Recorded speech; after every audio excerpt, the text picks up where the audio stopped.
Hello students, good morning. VPIC online classes welcomes you. How are you all? I hope you all are happy and safe and keeping good health. Dear students, I am your English teacher Rajan sir. Today I am going to teach you the rest part of the lesson, Moments Iswaran the storyteller. This is a third lesson. So without delay, let's continue the video.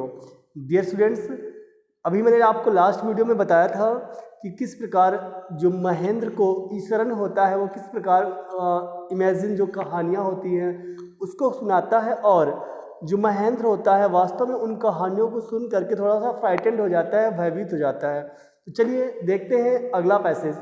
लिखा हुआ, one night Mahendra was woken up from his sleep by yellow moon close to his window.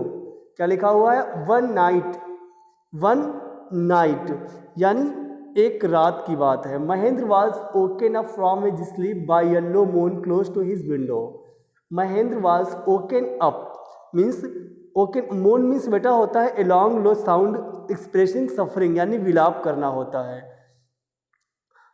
One night एक रात, Mahendra was woken up from his sleep यानी महेंद्र, आगे लिखा by yellow moon close to his window. इसका means ये हुआ कि एक रात अपनी खिड़की के निकट धीमे से रोने की आवाज़ सुनकर महेंद्र अपने नींद से जाग गया।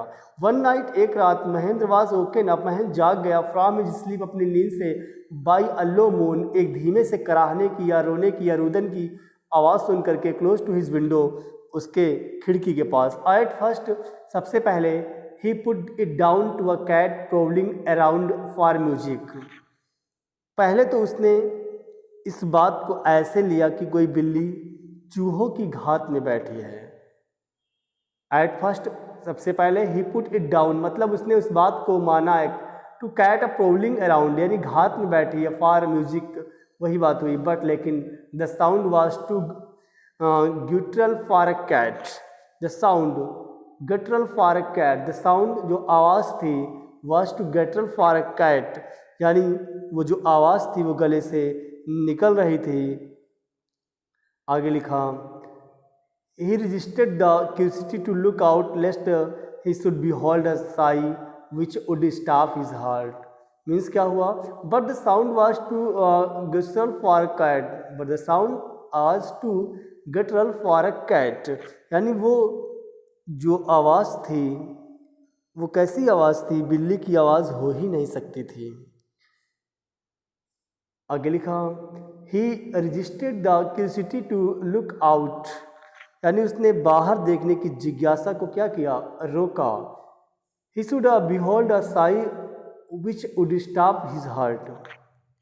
कहीं ऐसा ना हो कि वह दृश्य देखे और उसके हृदय की क्या हो? गति रुक जाए, हार्ट अटैक आ जाए। बट लेकिन the wailing became louder and less feline, पर जो रोने की आवाज़ थी जोर से सुनाई पड़ने लगा और बिल्ली का आवाज़ कम लगने लगी। बट लेकिन द वेलिंग बिकेम लाउडर यानी रोने की आवाज़ तेज हो गई, एंड लेस फेलाइन और जो बिल्ली की आवाज़ थी वो धीमी हो गई। He could not resist the temptation any more, he could not resist the temptation any more यानी वो और ज़्यादा प्रलोभन को नहीं रोक सका। Lowering himself to the level of the window sill, क्या लिखा बेटा?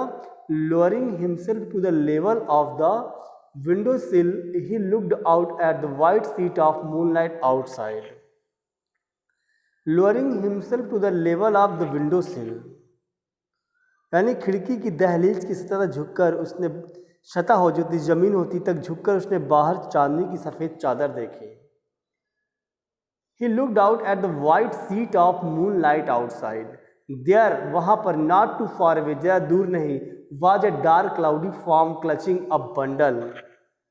वहाँ से अधिक दूर नहीं काले बादल की आकृति दिखी जो एक गट्ठर पकड़े हुए थी। Mahendra broke into a cold sweat, Mahendra को पसीना छूट गया। And fell back on the pillow और वो तकिए पर गिर पड़ा, पैंटिंग हाँफते हुए। As he gradually recovered from the ghastly experience he began to reason with himself. जैसे ही वह भूत प्रेतात्मा के अनुभव से धीरे धीरे होश में आया, वह अपने मन में तर्क करने लगा। आगे लिखा, एंड फाइनली, और अंत में, concluded that it must have been some sort of auto suggestion. और अंत में यह निष्कर्ष निकाला कि वह किसी प्रकार की मन प्रसूत कल्पना होगी, यानी इमेजिनेशन होगी। Some trick that his subconscious had played on him. इसका मीन्स क्या हुआ? इसका मीन्स ये निकालना है, क्या लिखा फिर से पढ़िए। लिखा हुआ है आपका, यहां से देखिएगा, some trick that his subconscious had played on him, यानी वह उसके अवचेतन यानी मस्तिष्क द्वारा उस पर खेली चाल होगी। By the time he had got up in the morning. बेटा 18 नंबर पैसेज देखिएगा, by the time he had got up in the morning, यानी प्रातः काल वो उठ गया। बाय द टाइम समय के साथ मीन्स प्रातः काल, ही हैड गॉट अप वो उठ गया, in the morning had a bath नहाया, and come out to have his breakfast, और वो नाश्ता करने के लिए बाहर आया।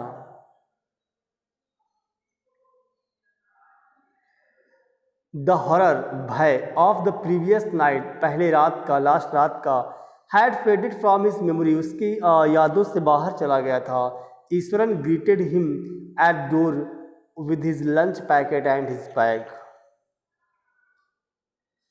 यानी ईश्वरन ने महेंद्र को दरवाजे पर लंच पैकेट और उसका बैग दिया, और क्या किया? ग्रेटेड किया, सम्मान किया, नमस्कार किया। Just as Mahendra was stepping out, Eswaran grinned and said sir. जैसे ही महेंद्र बाहर निकलने वाला था, ईश्वरन मंद मंद मुस्कुराया और कहा, श्रीमान। जस्ट एज महेंद्र वाज हो गया, sir remember the other day when I was telling you about the female ghost of वेटिस इन इट्स आर्म्स, यानी याद कीजिए कि मैंने एक दिन आपको एक स्त्री भूत जिसके हाथों में भ्रूण था के बारे में सुना रहा था। You were so angry with me for imaging things, आप कल्पना की चीज़ों के लिए मुझ पर गुस्सा हो गए थे। वेल अच्छा, you saw her yourself last night, I came running hearing the sound of mourning that was coming from your room, यानी अच्छा, तो अब आपने स्वयं उस रात की उस स्त्री का भूत देख लिया, आपके कमरे से रोने की आवाज़ जो बाहर आ रही थी उसको सुनने के लिए मैं दौड़ा। आगे बेटा देखो, a chill went down Mahendra spine, यानी महेंद्र की रीढ़ की हड्डी में कपकपी दौड़ गई, चिल हो गई। He did not wait for Eswaran to complete this sentence, उसने ईश्वरन के वाक्य समाप्त करने की प्रतीक्षा नहीं की। बट फिर से देखो बेटा, he a chill went down Mahendra's spine, he did not wait for Eswaran to complete his sentence, यानी ईश्वरन को उस जो वाक्य था उसके समाप्त करने की प्रतीक्षा नहीं की। आगे लिखा, he hurried away to his office, वो तेजी से ऑफिस गया, and handed in his papers, यानी अपना त्याग पत्र दे दिया, हैंडेड दे दिया, हिज पेपर्स अपने त्याग पत्र, resolving to leave the haunted place very next day, यानी वह अगले ही दिन भूतों के डेरे को छोड़ देगा। डियर स्टूडेंट्स, ये स्टोरी यहाँ पे फिनिश होती है। Eswaran the story teller, I hope ये आपको समझ में आई होगी। Stay home, be safe, keep learning, and thanks for watching the video.